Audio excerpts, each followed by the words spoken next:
driving here, I was thinking about what I was going to say, and humbled and challenged by recognition from the Long Island Alliance. And I was also thinking that one of the reasons for this humbling and challenging those two things together is that it's not individuals who make peace, right? And I think we all know that in the slideshow, the movie that Hofstra students put together definitely shows that, right? That it's not individuals that make peace. It's all of us together doing this work. That we, each of us who are privileged to call ourselves peacemakers, do that as part of communities and part of groups of people. And then we're struggling, right? We're struggling people, we're trying, we're experimenting, we're often failing. We look at the state of the world and we can chalk up some failures there. But that really the work of peacemaking is the work of being human, the work of being human beings, trying to reclaim our common humanity.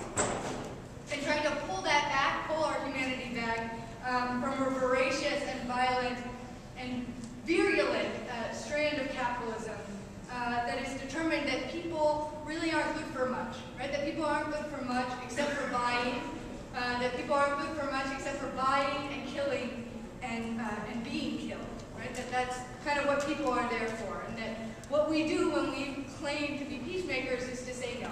No. Being human is about way more than buying and killing and being killed. And that this is a terrible and a brutal moment in our history.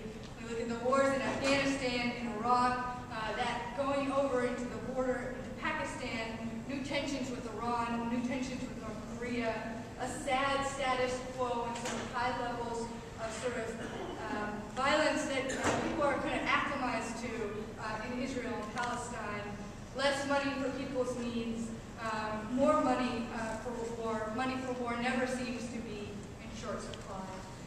We see a hardening of positions, a hardening of rhetoric, a normalization of hatefulness.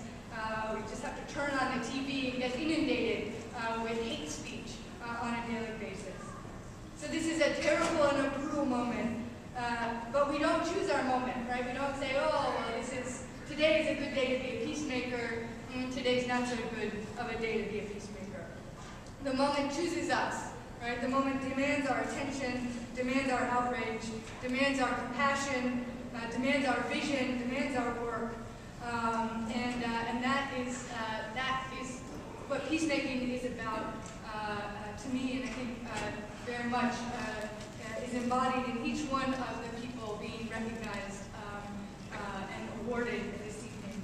And I really thank Andrea for mentioning January 11th. I want to invite people to two upcoming opportunities to be peacemakers, to kind of live that work.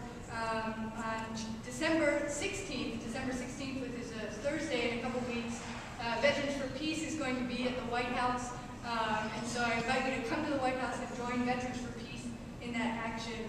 And then, as Andrea mentioned, on January 11th, which is the date 9 years ago that Guantanamo opened under the Bush administration to what have been called enemy combatants, war on terror prisoners, will be demonstrating at the White House and then fasting and vigiling through the 22nd of January, which is the date 2 years ago that President Obama promised to close Guantanamo within a year, right?